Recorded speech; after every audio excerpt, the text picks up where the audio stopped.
She was 7 years old, standing barefoot on a marble floor she had never seen before, looking up at a man in a tailored suit worth more than her father earned in 3 months, and she said the 4 words that changed everything. But we're getting ahead of ourselves.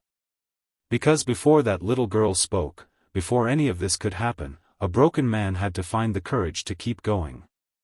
And if you've ever loved someone so much it hurt, if you've ever felt the weight of doing everything alone, then this story was written for you. Stay with me.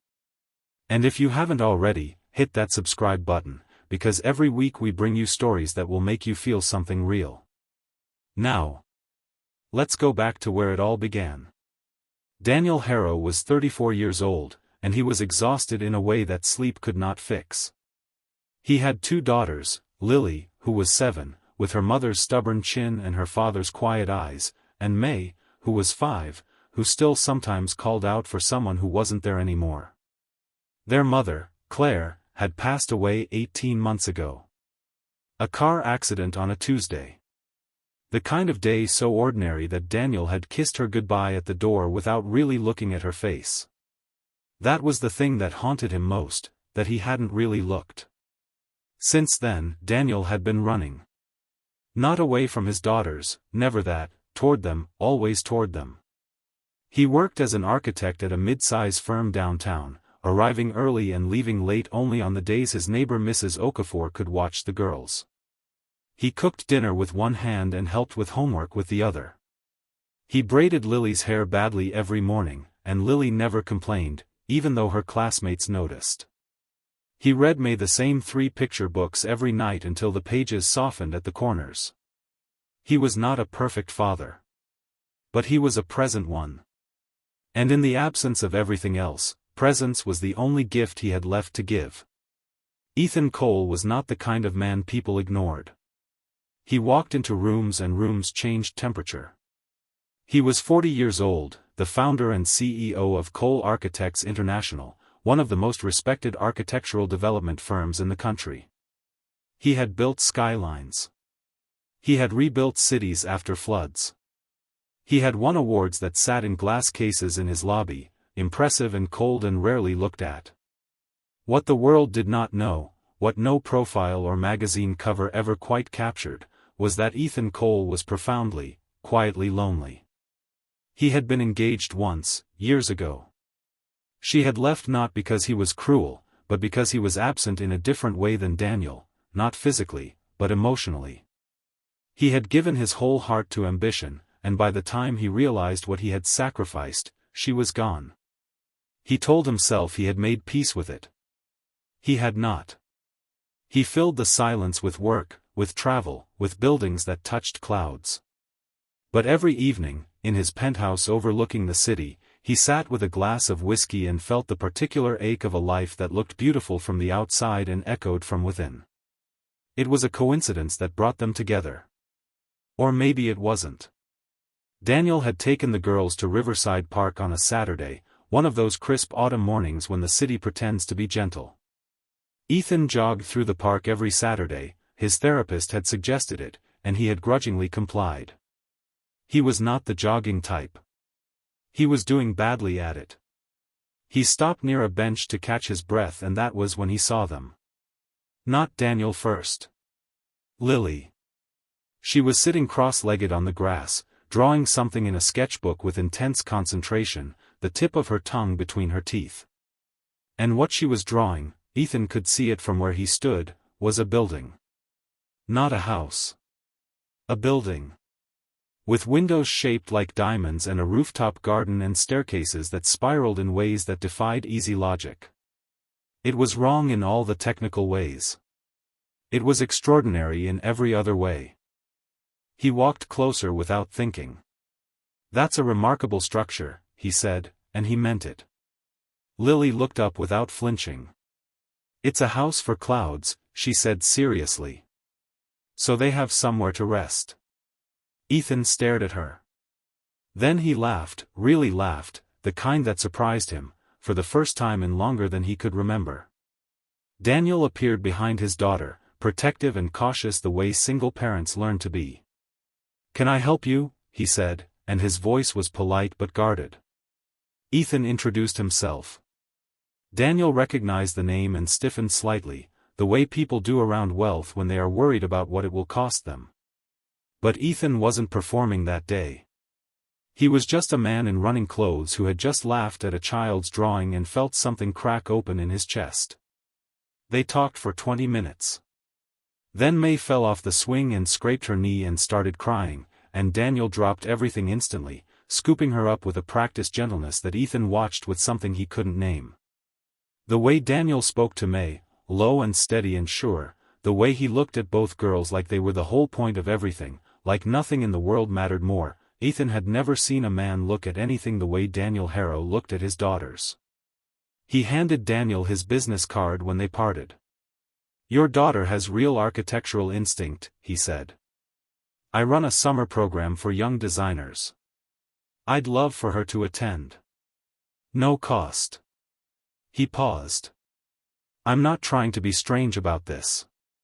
I just don't see that kind of spatial thinking in adults, let alone a 7-year-old. Daniel looked at the card for a long moment. Then he put it in his pocket.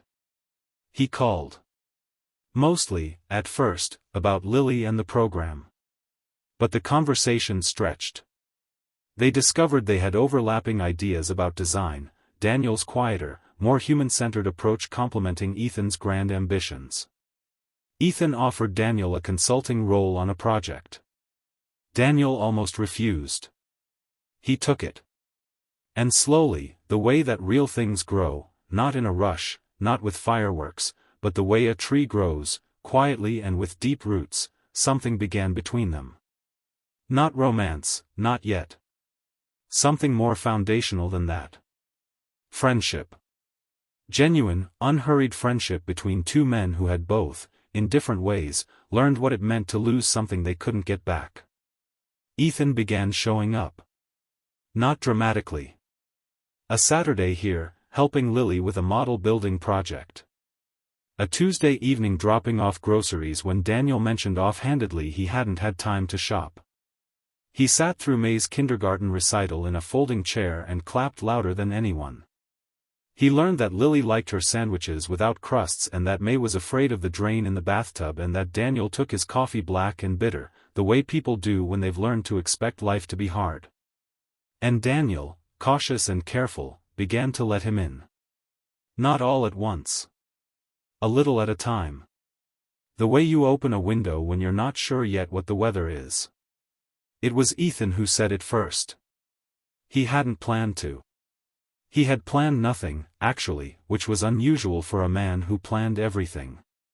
They were sitting outside, the city laid out below them like a circuit board, and Daniel was talking about Claire, really talking about her, which he rarely did, and his voice was careful and sad and honest, and Ethan was listening in the way he'd learned to listen around this family, with his whole self.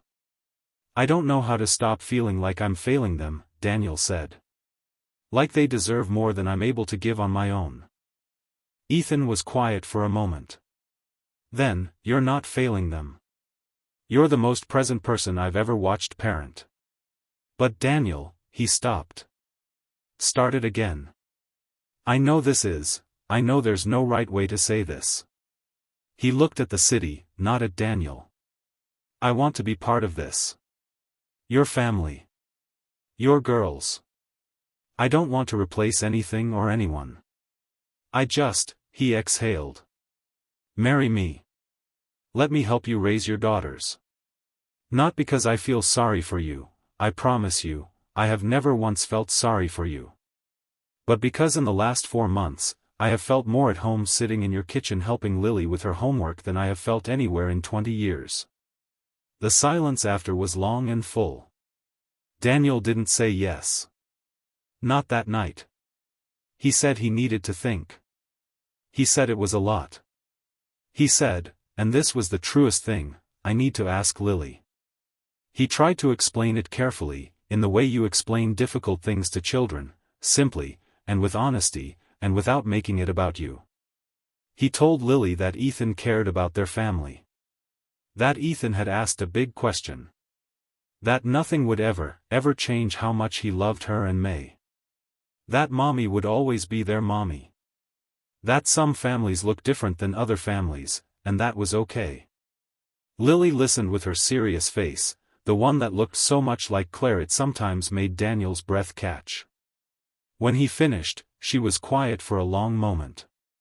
Then she said, "Does Ethan make you not sad sometimes?"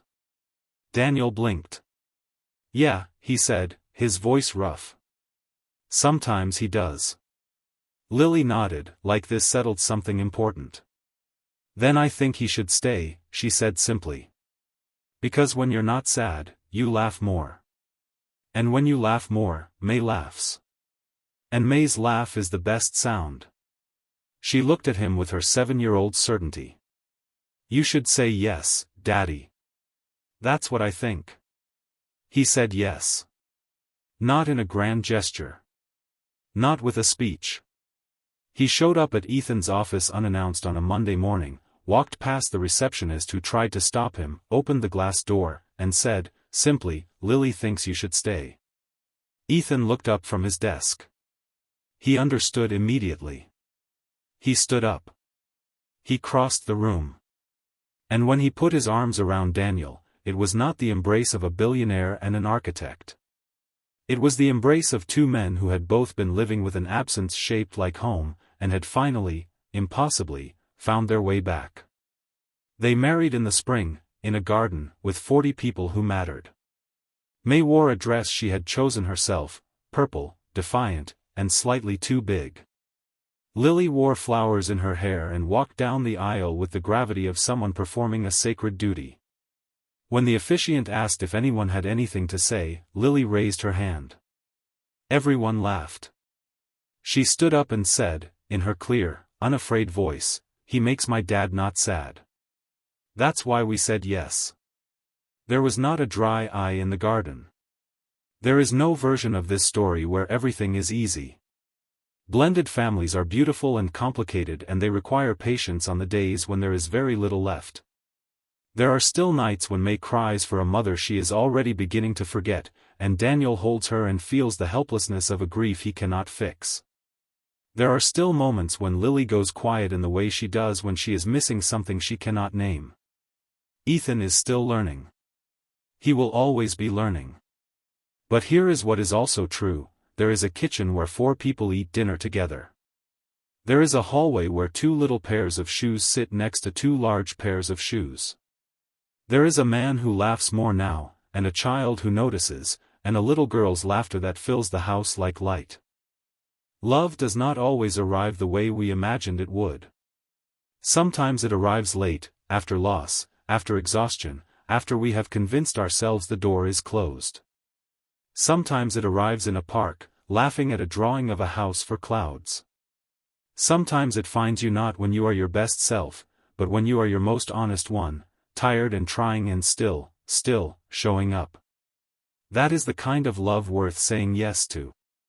If this story moved you, if any part of it reminded you of someone you love, or a season you survived, or a door you weren't sure you should open, please like this video and share it with someone who needs to hear it today. And if you're new here, subscribe. We tell stories about real emotions, real struggles, and the kind of love that doesn't ask you to be perfect, just present. We'll see you in the next one. Thank you for being here.